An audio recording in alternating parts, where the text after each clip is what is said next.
지난해 글로컬 대학으로 지정된 전북대가 최근 익산 캠퍼스의 구조 조정을 추진했다가 역풍을 맞았습니다. 학생 감소로 환경생명자원대학을 더 이상 유지하기 어렵다고 판단했지만 지역사회가 반발하면서 결국 존치하기로 했는데요. 전북대 입장에서는 대학도 살고 지역에도 도움이 된다고 생각했던 대안은 시도조차 할 수 없게 됐습니다. 글로컬 예비대학에 지정된 원광대도 상당 부분 정원 감축 등을 전제로 한 만큼 대학과 지역이 지속 가능한 발전을 이룰 수 있는 지혜를 모아야 할 것으로 보입니다. 집중 취재 이정민 기자입니다. 수의대와 환경생명자원대학이 설치돼 있는 전북대학교 익산 캠퍼스. 전북대학교는 환생대학생 이탈률이 5.3%, 취업률은 60%로 평균에도 미치지 못하자 고심 끝에 폐지를 추진했습니다.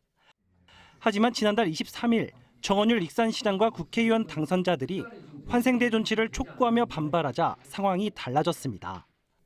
지역과 상생하고 같이 학교의 앞으로 미래 발전이나 이것들을 같이 도모하라는 취지로 글로컬 대학에 선정이 들어온 건데 일방적으로 지역하고 상의하지 않고 그렇게 옮기는 것은 동의하기 어려운 거죠, 사실은.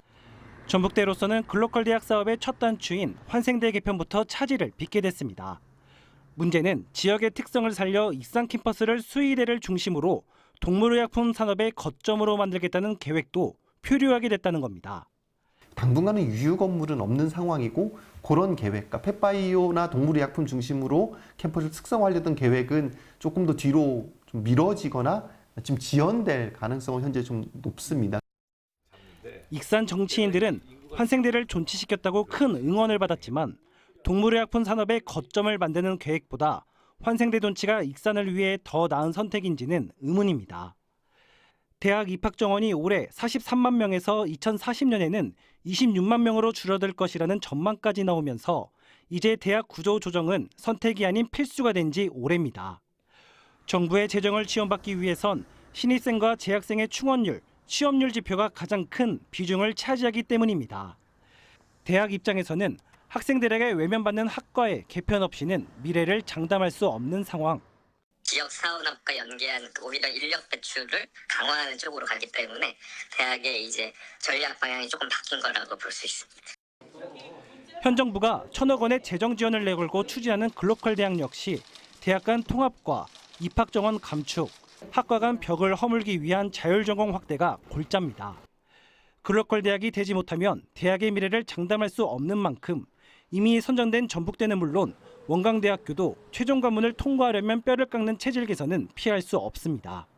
글로컬 대학에 선정되어야 하지만 그나마 이제 살아남을 수 있겠다라고 하는 게 이제 암시적으로 정부가 줬던 시그널이고요. 통합이라든가 무전공제 확대도 이렇게 정부가 굉장히 강요하는 하나의 수단화된 부분들이 있어요. 결국 특정 단과대학이나 학과의 존치에 일희일비할 일이 아니라 지속 가능한 대학, 지속 가능한 학과로의 변신을 위한 지역사회의 공감대가 무엇보다 중요합니다. 한 측면만을 볼 것이 아니라 지역 전체의 경제사회적인 변화, 그리고 대학이 처한 재정적인 압박과 재정 여건의 어떤 부족한 측면 등 이런 것들이 전체적으로 고려된 합의점들을 좀 찾을 수 있도록.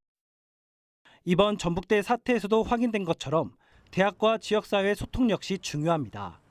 지역대학이 경쟁력을 갖추지 못하면 학생들은 지역을 떠나고 지역 소멸의 시간은 앞당겨질 수밖에 없는 만큼 지역 공동체를 위한 지혜를 모아야 할 시점입니다.